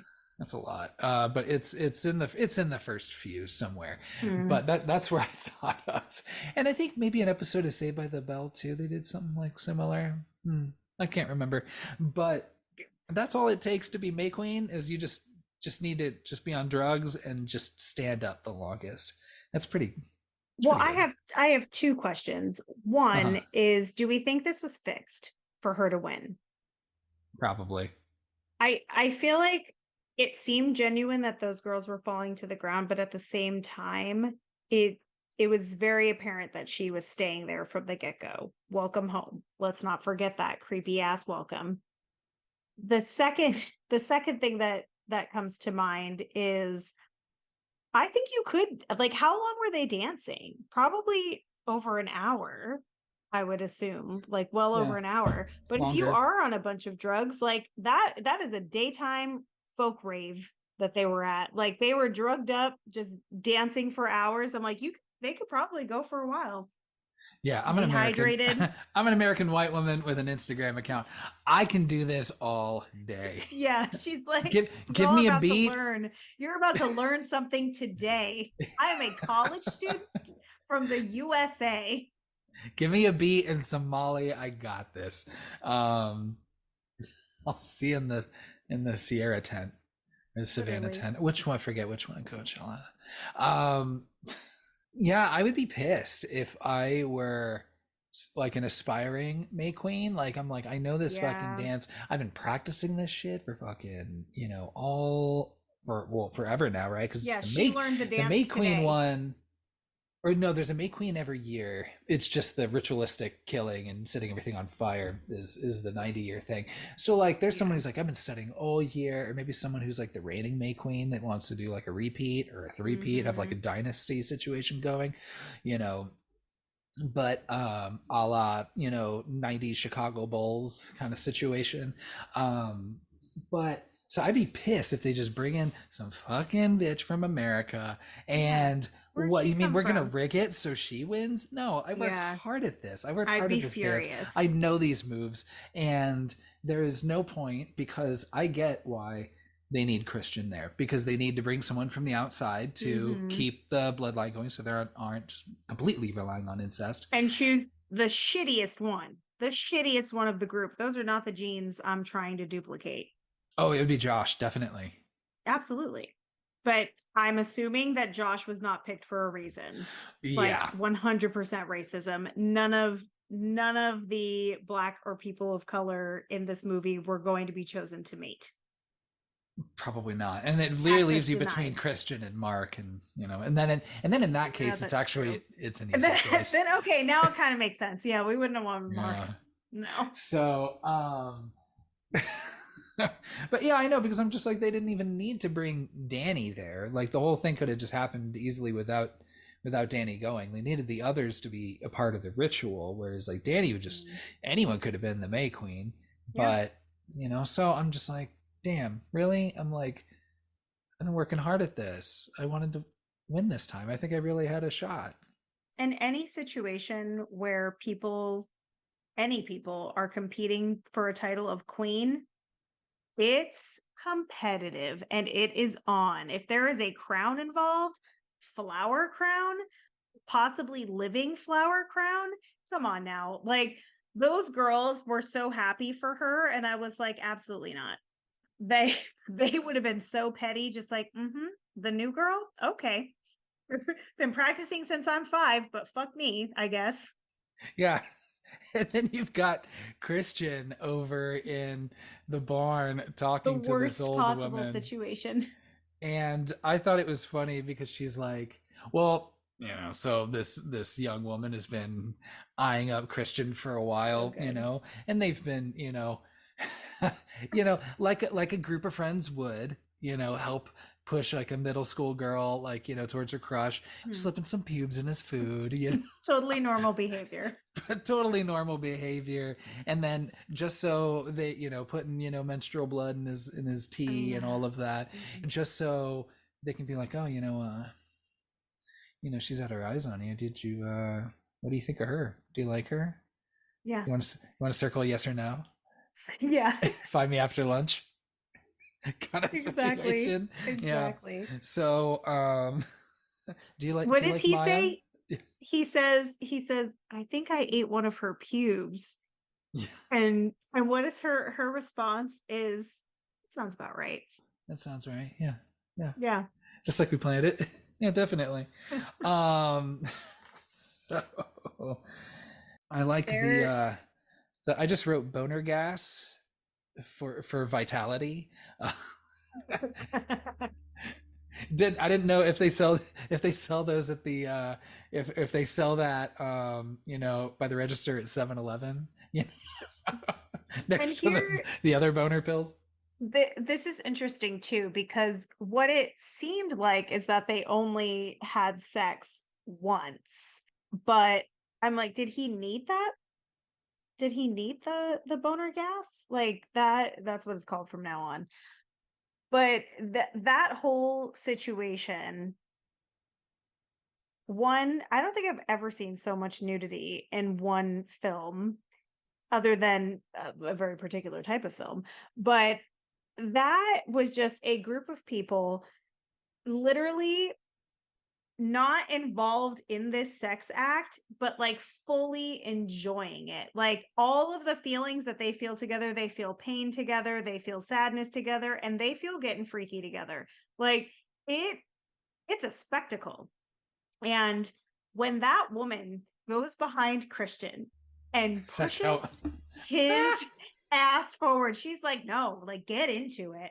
I die every time when the woman holds her hand and starts singing right in his face. This whole scene is priceless, and it's the weirdest See, I situation think I've ever that's seen. why I would need the gas. It would be hard to To keep stay to up. keep things hard, right? Like Well, with all of while this shit someone's going singing on. It's like in a he's like, different "Whoa, bro, language. I'm like 20, 23 years, 24, however old he is, 24 years old. I don't need this." And I'm like, "Ah, no, you're gonna need it. You're gonna Yeah. try. It's Trust gonna me. be weird. It's gonna be weird. This is yeah, it's not it's not the So okay, situation you then it think it makes is." sense. You know what? That's great context. Yeah. Yeah. They that was another thing in the extended cut is that there's a little bit more clarity on him agreeing to be a part of this rather How than it so? feels well, but there's just more of an extended like conversation where he's like acknowledging like what the ritual is, what the Oh practice is. wow. So there's a little less because there's that ambiguity of like it was he is it rape, like, I mean, he Yeah. was drugged heavily and I don't know what else Yeah. is in that. I don't know if that boner gas is FDA approved and what goes in there. I I would don't say no. know. If someone Yeah. blows something into your face, probably Off their not. hand. Yeah, if someone is blowing a dust off their hand into your face, Not FDA usually, approved. The FDA is not having it. yeah, usually that's not a no. Oh, Christian. And then you had that other dude with like the Orville Peck mask, but it was like all fringe. Yes, there is these. That's what I wrote down. I wrote down the Orville Peck guy, and there's a few of them towards the ends too. So that's an interesting development that he would be there. Yeah. So they got what they needed from Christian. Mm-hmm. I mean, And maybe you don't. I mean, I don't think it matters. Like, let's say if the pregnancy didn't take or something, whatever, then yeah, I don't know. They'd and probably just be like, let's find somebody and try again. this actor is naked. Like there is no body double happening. Like that's him, right? Like he's fully out there. And again, this is going to get real graphic and inappropriate, but I have to commend them for their attention to detail on the dick because when he pulls away from her, like he's semi hard. He is not completely flaccid until he runs out and I'm like, "Oh, like it's post-sex dick." Like they did it. Just They have to give them a round of applause. go golf clap. You Little did golf it. clap. You You all did did it. it. You You did did it. it. You gave Yeah. me that. Yeah, just That that was right, that right. extra, just a little attention to detail. Chef's kiss. Good job. Yeah. See, um, oh my gosh, yeah. He's running around all over the place. He does find Simon, Oh yeah. which is a real bummer. And And he's then high as hell finding yeah, Simon. oh, that's rough. And then again, they blow other shit in his face. That More more more shit dust. in his face. Oh my god. Also, if it's something that you're just like blowing off your hand that he breathes in, like how is that Yeah, are like you not impossible? breathing it in? Yeah, I don't. Yeah, just y'all need to. You just and then move back like you're I don't know. I feel like I would mess that up. It's like people who like use like a mace on people, but then end up macing Oh themselves. no. Oh, Yeah, or even just because it all gets in the air, so you just it get gets in there. residual, whatever, You whatever. have to immediately back away if you're using mace. I would bet almost every woman knows how to use mace, and you cannot stay in the general area of where you sprayed it. It's intended to spray and run. Yeah. This is when they start getting into, the last part of this ceremony where now it's the May Queen, she gets Well, all she adorned and such. They're doing their whole kind and of situation. she did some like little rituals with like they buried an egg and a piece of meat and some grain. Like she was doing like very, just kind of like we're wanting a bountiful harvest to get us through the winter type of activities while Christian is full on having a crazy party. It's pretty rough. And then getting, yeah, and then getting Oh, someone and into it she there. sees it. That's the other part. All right. She sees She it. sees it. And then again, then they're like, let's share in the crying too. And then like they commiserate. Mm-hmm. Fucking shitty boyfriends. Yeah, but I that's one of the things. It's like I don't relate to these people at all, but you have to give them a little bit of credit because she went from going through all of this pain by herself with no one on the airplane, in the bathroom, not being able to have a direct conversation to literally full eye contact with these women, and they are acting out the pain that she's feeling, and like clearly that's helping her to make her decision in the end of like being part of this community. So I thought that that was really great. They're not going into full like shit talking like you don't need him. Like they're literally just wailing, crying with her, and she's like feeling that pain with other people. So I think that's a Actually, very beautiful moment. actually, that is in the extended cut. As soon as they're done crying, they do get to the. You can dump that dude's fucking ass. Actually, I'll be Let's go honest get with you. shots. I'd be like, first of all, let's get shots. First of all, second of all, I'd say, if there was by chance any just pagan ritualistic option to just fucking kill him, I say just fucking kill him. Just do it. Just Just do it. do it. Right? Who fucking needs him? Who hasn't dreamt of doing that? Put him in a dumbass little bear suit with his flaccid little dick and just fuck him, right? Hypothetically, you know, Hypothetically. but the first chance hey, I don't blame her. First chance she gets, like they're like, hey, do Ooh. you want to spare this guy? And she's like, no, I'm good. I love that they don't even show her making the decision. They just cut right to it. And he can't move. That's the other thing too, where she's like, okay, so you can't feel anything and you can't move. And just like sets him up, Were they smiling. cleared? Were they clear that he couldn't feel anything, or is he couldn't I move? I wasn't sure. It makes I a big thought that difference. I thought that they said that he couldn't feel anything because I'm under the impression that he's paralyzed because he can't talk. Oh, she said you can't speak and you can't move. Yeah, so you might be able to But feel something. I would be surprised if you could pull off. I mean, they've got crazy drugs in this commune, but I'd be surprised if you could pull off paralyzing someone physically without losing physical feeling or like with, yeah, and still keeping the ability to feel pain. Because, I just wonder I'm, because I know whatever they give the other guys inside the Wiener Schnitzel when they set it on fire, mm-hmm. they're like, "Oh, here you go. You won't feel a thing."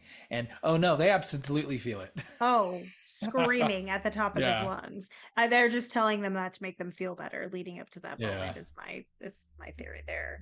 it's pretty But rough. I did think so the first time that I watched this, and I don't know if you felt this way, I wasn't sure that Danny was safe.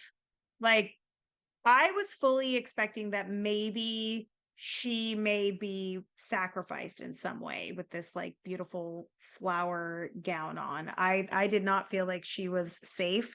So behold my disappointment when she does end up making it through this situation.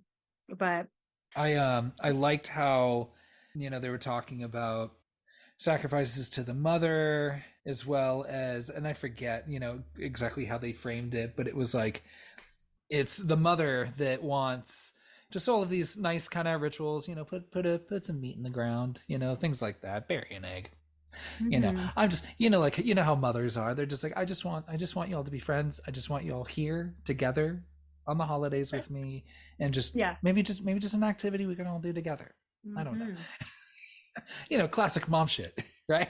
Yeah. But then but then the father that they're all kind of praising and praying to, oh, he's gonna need 9 lives.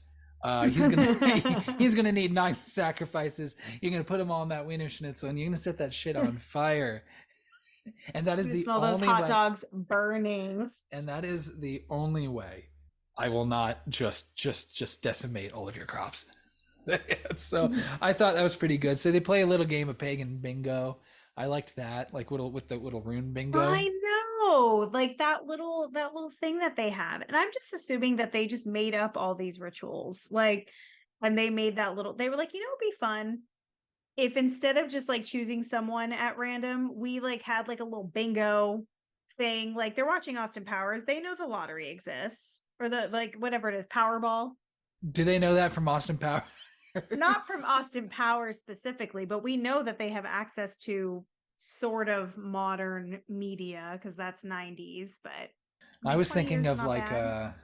just kind of doing your best to play pretend, where it's like, it's like, oh, come on, what rituals do we really have? And it's like, well, just looks across the room and sees like an old like bingo machine. It's like, well, there's the the pagan ritual sacrifice, and it's chosen through by in this destiny rune machine. Yes. That's how they did it. Absolutely. Do Yeah. do we think that she's hallucinating and that's why the flowers and plants are moving, or do we think that's actually happening? I hope it's happening, but it's probably just she's hallucinating, because she was like seeing like kind of like earlier, like when she was on shrooms, like seeing like the grass like coming out of her hands and things like that. Yeah. So, and it's just so intense at the end there. I think I just get like, I don't know. I always happen whenever like really tense scenes like this happen. When everyone's burning and on fire, and then everybody just starts moving around and going Oh wild and yeah. stuff outside. It just reminded me of like, I wonder if there were a couple takes of that where it's like, all right, everybody, all right, well, we got the part where everyone looks, serious, and everyone's looking all gloomy and shit, and Mm-hmm. solemn because everyone's dying. Well, let's we're about wrapping up. We still got a little sunlight. Let's do a silly one. Let's do a silly one. Y'all just go wild. We'll figure it out. We'll make it sound creepy in post. And they did. Yeah. So Yeah. I thought it was pretty fun. Something that I think would be really fun, because I think about Christian a lot in this moment of whether or not he could feel pain, he could not move, and he was fully awake He looked pretty nervous. inside of that bear. I would love to see this whole scene play out from his perspective. Like just his POV from inside this bear, seeing the flames just engulf him while all of them are like screaming and being wild outside of the Wiener Schnitzel. Like that would be super dark, but also a little fun. I just that is such a big fear of mine. It was like whenever I see it in movies where someone is numbed or paralyzed and things are done to them, that's the kind of body horror that scares the shit out of me.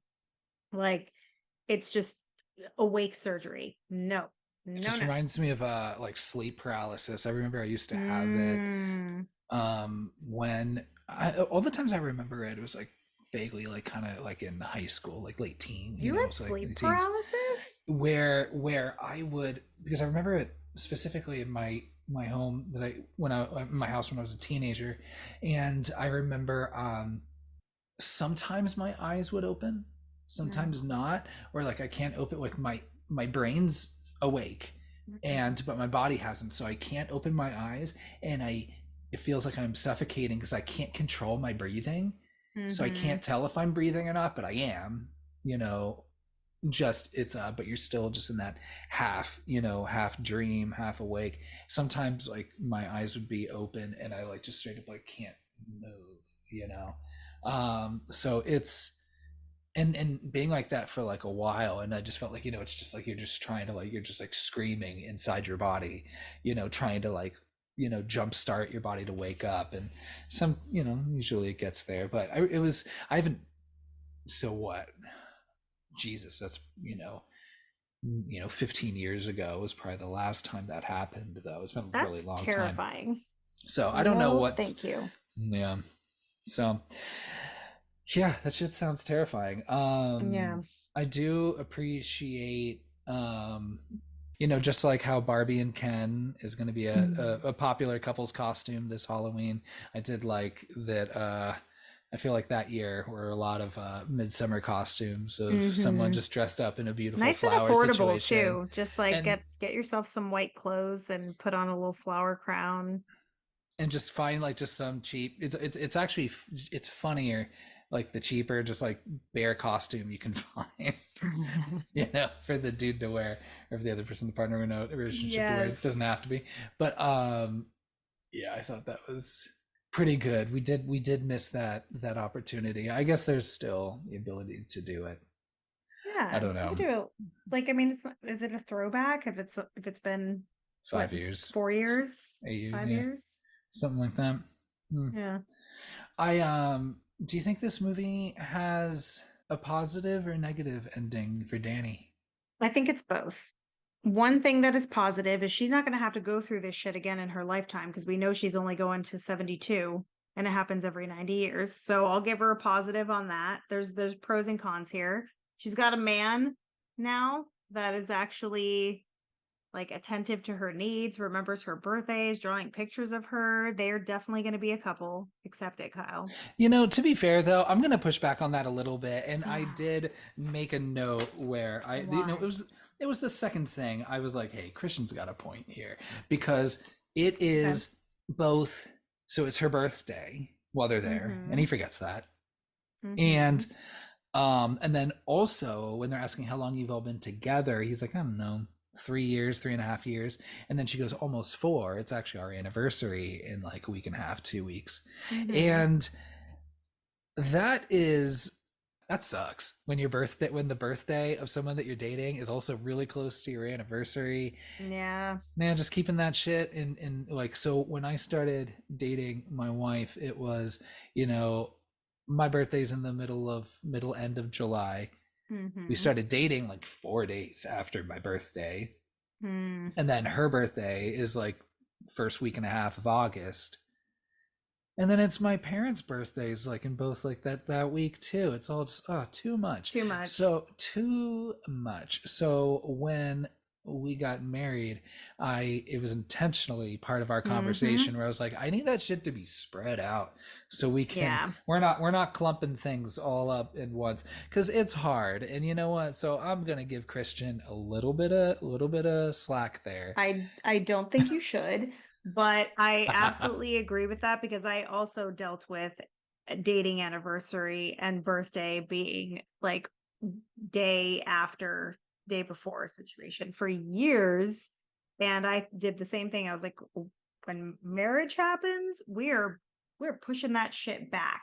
Like we're not doing these you celebrate more if things are separated in my mind. Like And we shout dated out we to dated everybody. our respective partners a very long time before we got married. So we really, Mhm.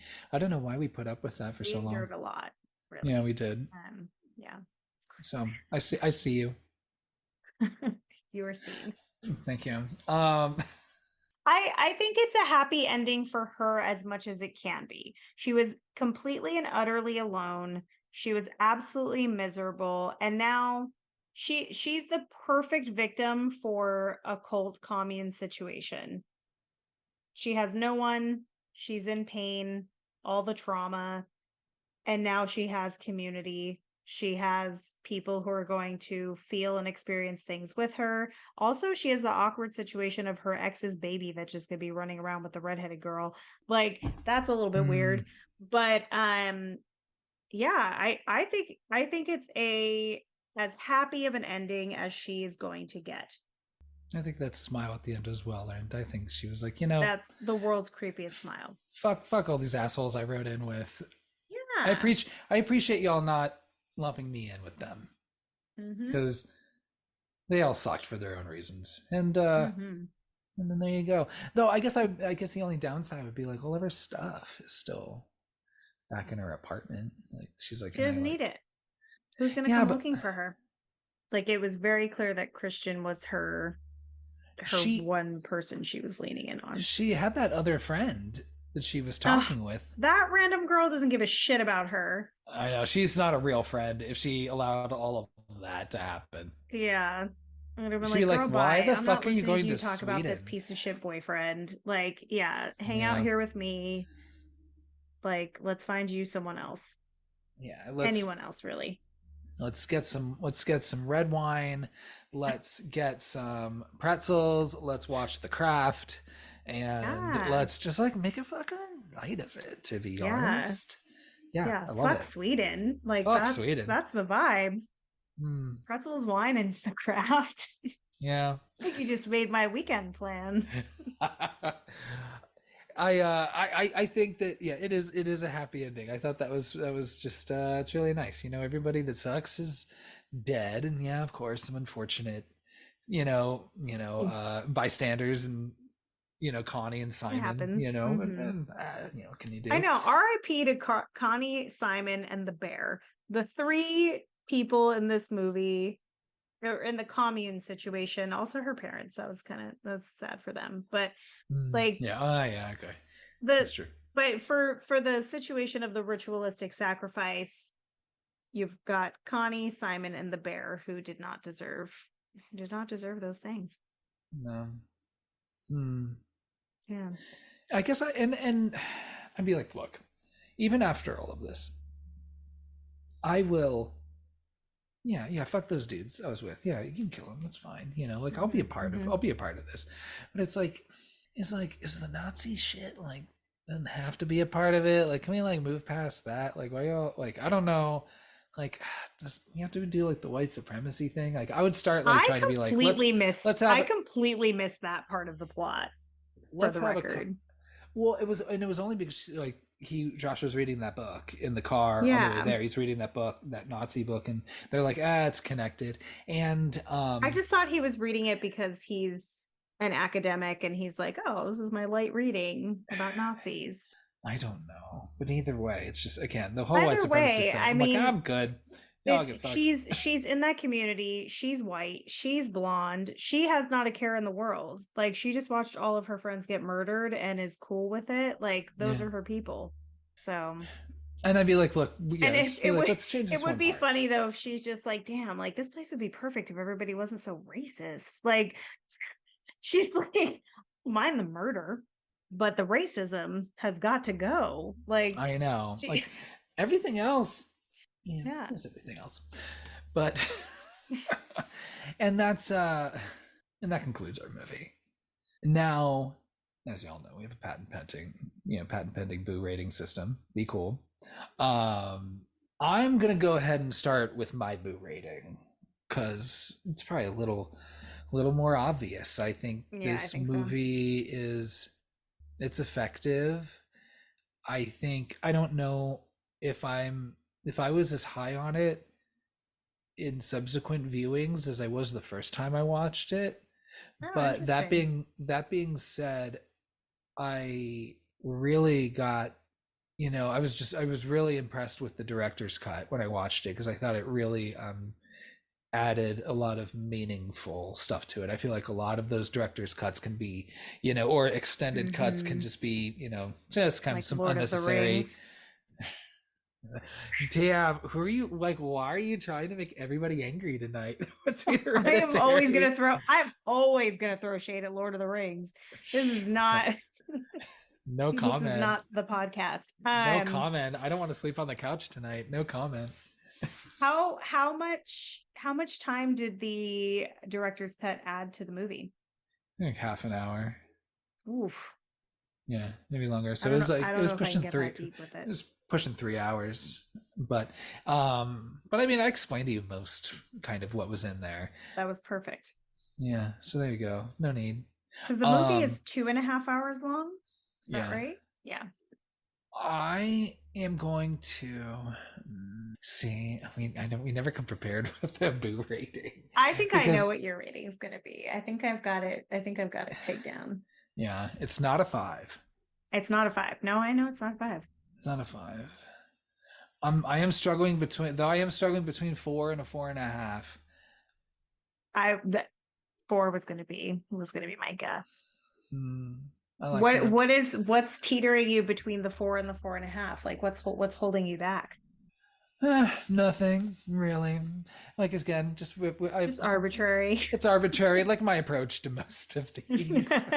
Uh, so I'm gonna say, let's be humble.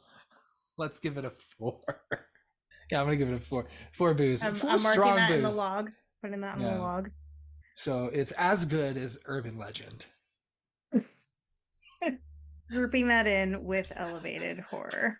Yeah, put that back on the at the back of the DVD box. Okay. So Kyle's got a 4. Any other thoughts? Um, I just thought it was really beautiful. I think it was just, you can tell just something that's just really just well plotted out. Um, It is. I It's a beautiful movie. I The think that it's also very shocking, hmm especially when it's just hard to do that, and it's especially hard to make gore effective. And so I think this, especially just like those long holds, um, hmm gosh, I don't know if it's as effective as like watching just that kid's head just covered in ants in Hereditary, but I forgot about that.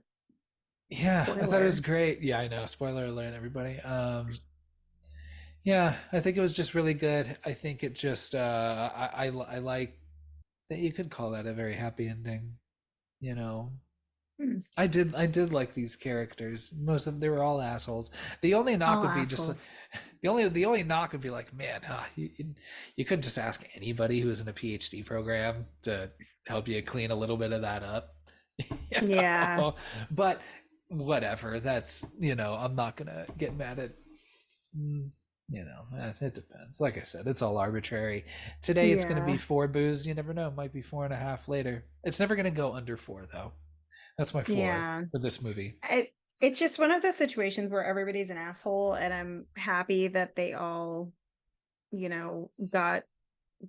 got murdered. Like that's Yeah, part of the fun of horror, but they're not fun to watch assholes. That's the thing that makes it hard for me. The movie is fun to watch. The characters are draining. They drain me of my energy. Every time I watch this movie, I have to watch it in yeah. parts.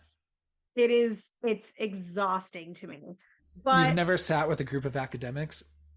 That's exactly the feeling. and How exhausting it is I'm listening to them sure talk. some of them may be our listeners. So it's riveting conversation every Yeah, time I'm in a room of academics. They, never talk about things that other people don't understand and don't throw in and actually when you're trying to make a point about something, so it's great.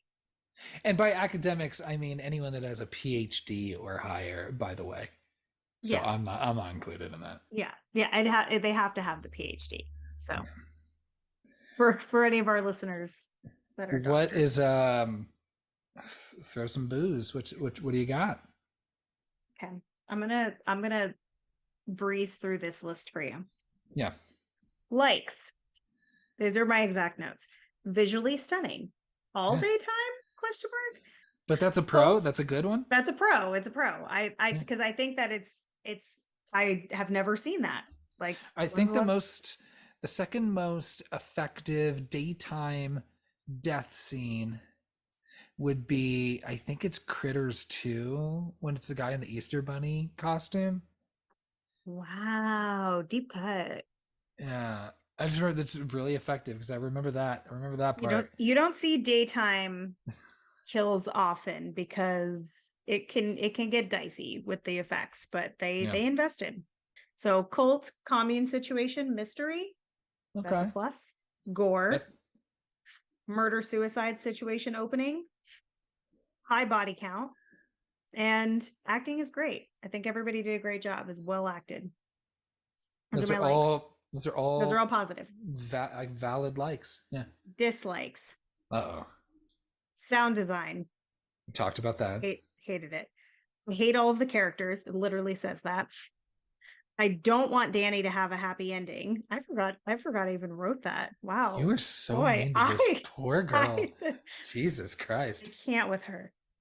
Tommy and folks are nice. Am I rooting for them? Like That's a that's a dislike. I'm like, wait, am I rooting for the bad guys because the hmm, characters are so awful? Um, Pele's hot, so and Danny doesn't baby. deserve him. That's where it goes into dislike. Three off-screen kills.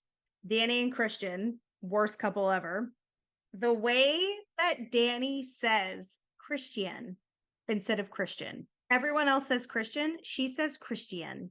And I don't know if that's her Florence Pugh's actual accent coming through, but that shit bothers me so much. And I'm so glad that you're giving me genuine laughter right now because every time I watch this movie, I forget that that's how she says it. And then as soon as it comes out of her mouth, I'm like, somebody take care of her. Where's that mallet? Where is it? They've been dating for 4 years. It sounds like you just met somebody and you're trying to overcorrect Yes.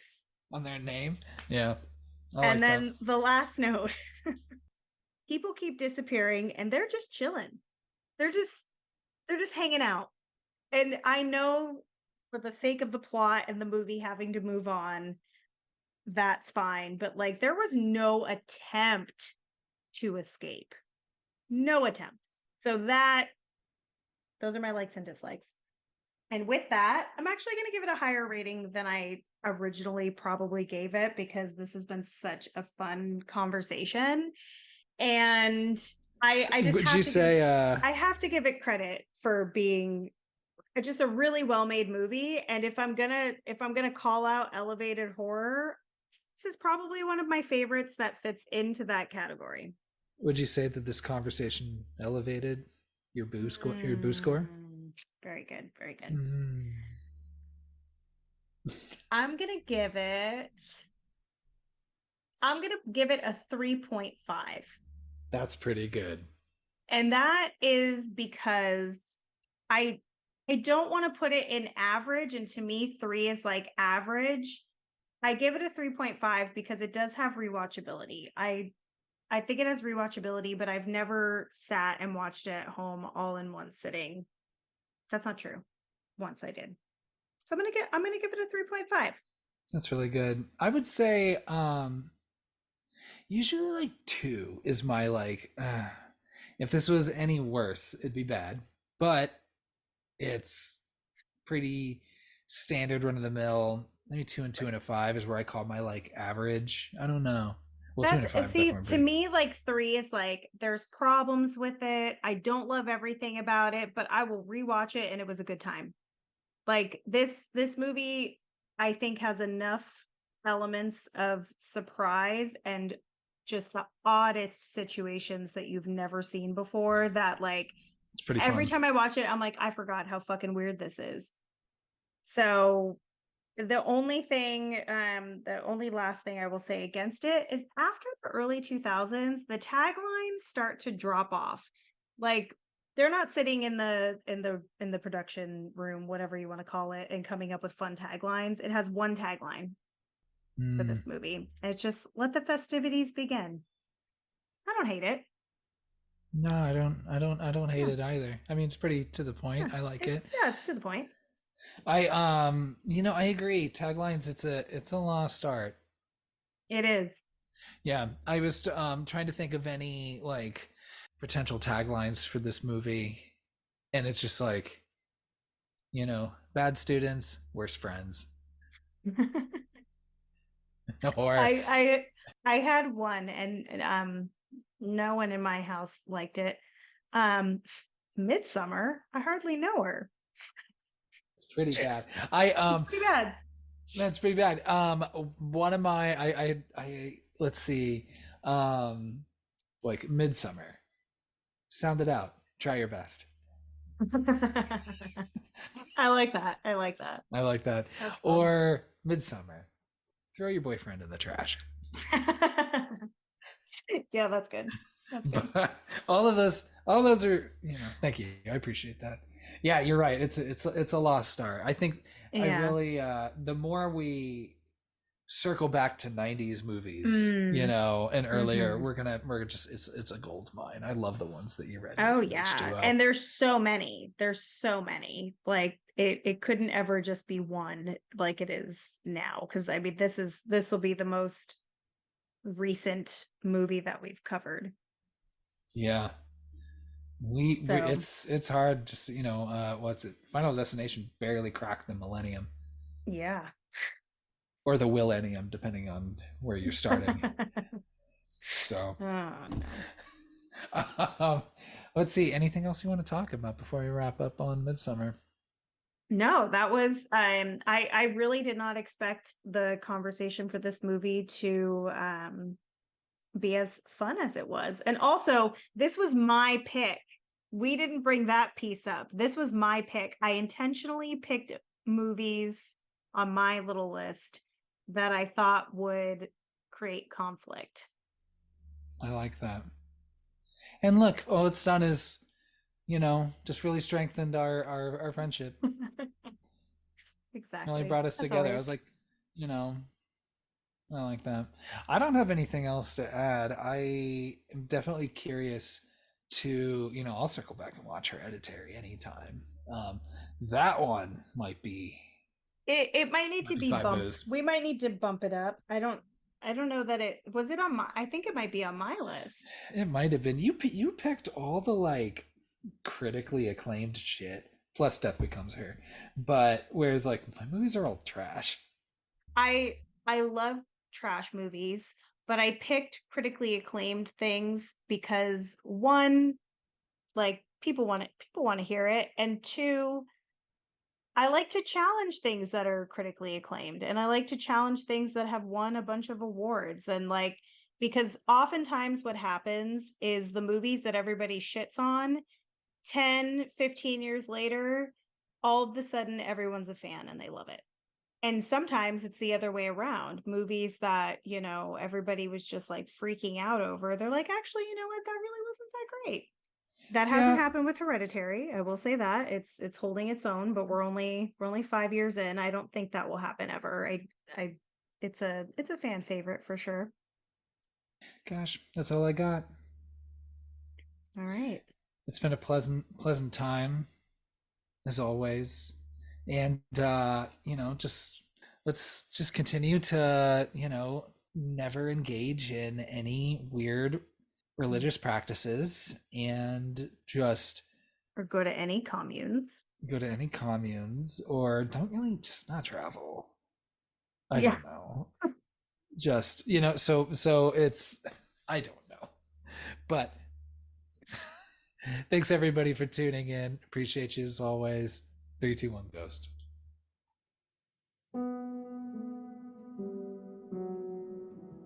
Thanks for listening to our episode on Midsummer in early fall. If you're enjoying our podcast and are curious what we've got coming up, give us a follow at 321 Ghost Pod on Instagram, where you can find our recipes for show-stopping dishes like meat pie and refreshing strawberry lemonade. We would greatly appreciate if you left us a killer review on Spotify, iTunes, or whichever platform you're listening on. You can reach us by email to share your thoughts on elevated horror or suggest a movie you'd like to hear us chat about. Thanks again for listening. And remember, if your partner is as shitty as Christian, you can just dump them. You don't need to set them on fire. 3, 2, 1, ghost.